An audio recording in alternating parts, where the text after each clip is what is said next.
Right, okay, another little update. Obviously, it's part of the post, and the fence was weaved together. I think it's where it joins, where the two fences join, it's weaved together, so I unstitched it to remove the fence. And obviously, half of this was entangled in this tree. I've got rid of that. There's a few other things here I need to remove.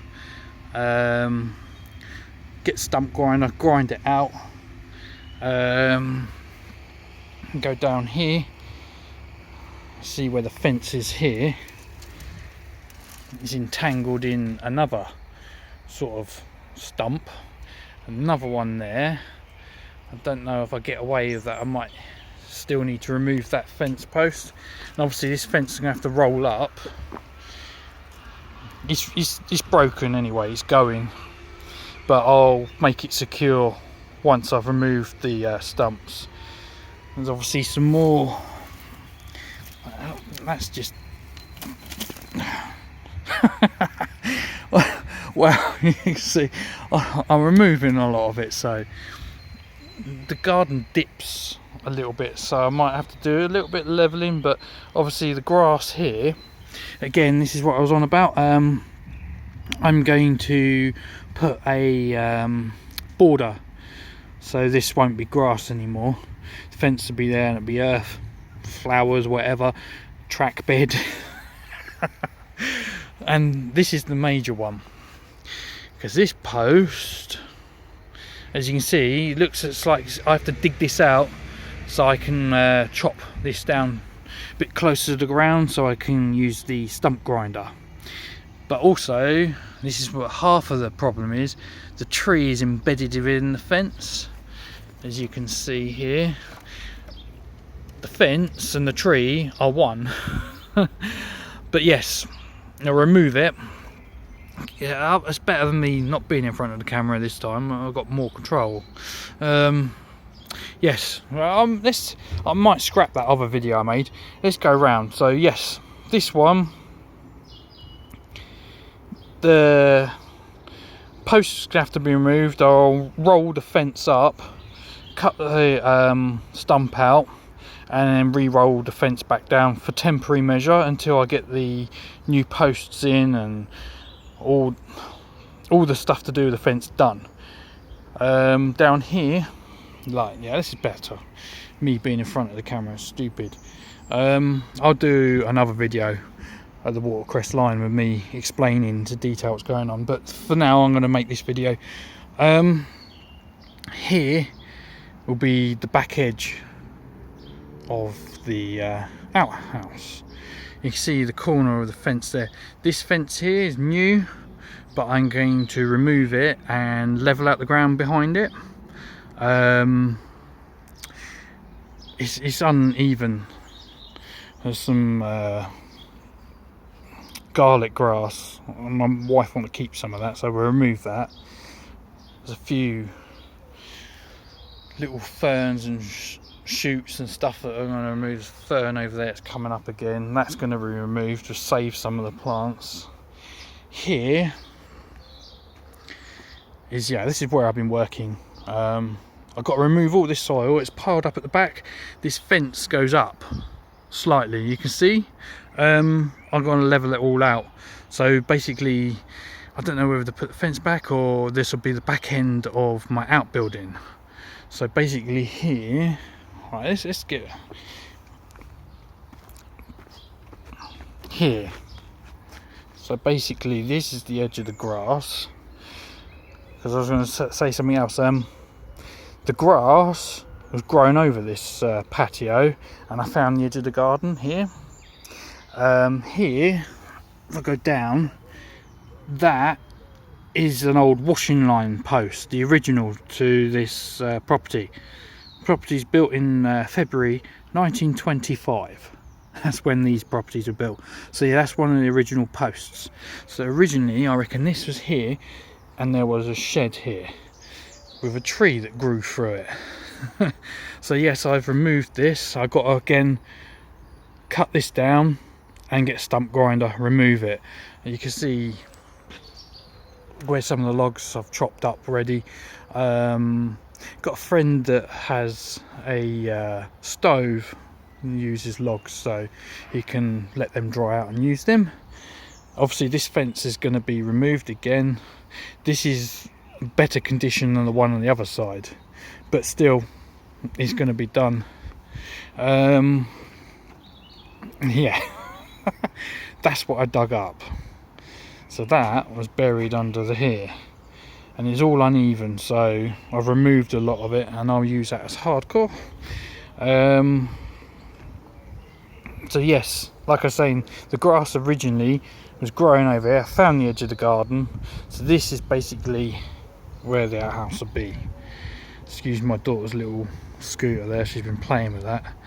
So yes, at the back end of the garden, that's where I'm going to build it. I'm going to have another little shed to house like garden furniture and stuff. That is my plan. Obviously, what I'm on about doing is I'm going to have the layout built in the outhouse, and I'm thinking about having an outlet in the building and let the trains run into the garden. Yes, that's my plan.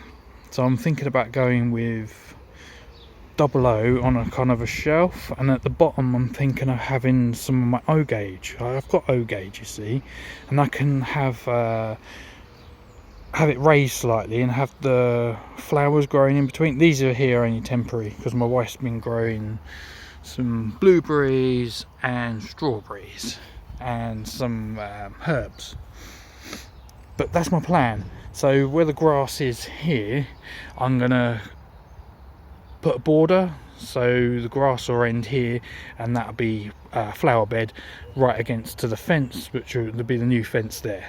That's the plan. And I'm thinking about having the O gauge, so it's slightly raised off the ground, going across the ground, and then up at a certain level there'll be a shelf going alongside the fence where I can have double O gauge running.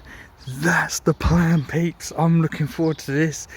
I've discussed with my neighbour and he loves the idea. Like I said, there's a lot of work to be done, so I'm removing this, get them done, get the stump grinder, grind them out, and then the fence, once I've done all that, the fence is practically ready to be put in. That's what I'll be doing. If we go up, you see the garden sort of slopes off. Here is some concrete, a little bit of patio, and it goes at an angle. My plan is here there'll be a patio, and I'm thinking of taking it from this post here, so around about here I'm going to have a patio onto this ground here, but I've got to level it out. Toying with the ideas of either putting brickwork here, you know, dig it out, put a trench in, put a foundation base and bricks, or I can get some railway sleepers and then build it up there, and then basically fill this area with all the hardcore, all the stuff I've dug up, and obviously I'll break up all this concrete, and obviously there'll be sharp sand, cement, slabs laid. That is the plan. So here looks like there used to be a gate. I'm not going to have the gate here, I'm going to have the gate towards the front end of the property. And this brings me on to another thing. Here, manhole, and it's divided between two properties, so I'm going to have an access port. So basically what I'm going to do is in the posts, so I think they're having the concrete posts, and basically you can slide the panel out if you need access to the manhole covers, because they're divided between both properties for some reason. Here where this is, all this is going to be slabbed, and towards where the back end of the fence would be, I'm going to put some like slate edging. That's the plan. And towards the front end of the property, that's where the gate will be. And also for security, I'm going to have a Ringo service. There's a doorbell, I don't know if you heard of it, and extra cameras, and you can pay a subscription fee where it's linked into the authorities. So if there's anything in the intruders or anything, the authorities will come straight out. It will trigger an alarm basically. And that is the plan. So for now, I've got to grind that down and then get the stump grinder out. So I cut that down close to the ground as possible, and then get stump grinder, remove it, and that'd be the beginning of it. So that's where I am. A more in-depth video I'm going to make at the watercress line, so I'm going to explain a bit more of my future plans. So thank you for bearing with me. There's a lot of work to be done. I am still here, and yes, I'm looking forward to this. I've been waiting a long time. I really can't wait to get to the stage once building the outhouse and the foundations. Oh yeah, that's another thing. The foundations. I'm either going to, in my daughter's swing, I'm either going to slab it and continue with this, or I'm going to have a raised ground frame. Some people I've been watching, other YouTubers, model railway enthusiasts like myself, have done the same thing, where basically they've built a breathable frame. So I haven't decided on what I'm doing there, but that's the plan. Okay, so I'm looking forward to doing this. So I want to remove these stumps, and then obviously all the earth needs to be moved, and I'll probably use it to fill in that unlevel ground along with the hardcore here, and then lay the new patio. So yes, a lot of work to be done. Please bear with me, peeps. So I'll probably see a few new models, locos that I've purchased, and a few other things, but at the moment purchase is going to be thin on the ground. Mainly concentrate on the outbuilding, which is going to cost a lot of money. As I was saying, with me, I'm basically clearing all my credit files, so it's all at zero balance, to enable me to do things that I want to do in the future. That is the plan. So yes, please bear with me, and I'll see you guys in the next video. Catch you later, peeps. Bye for now.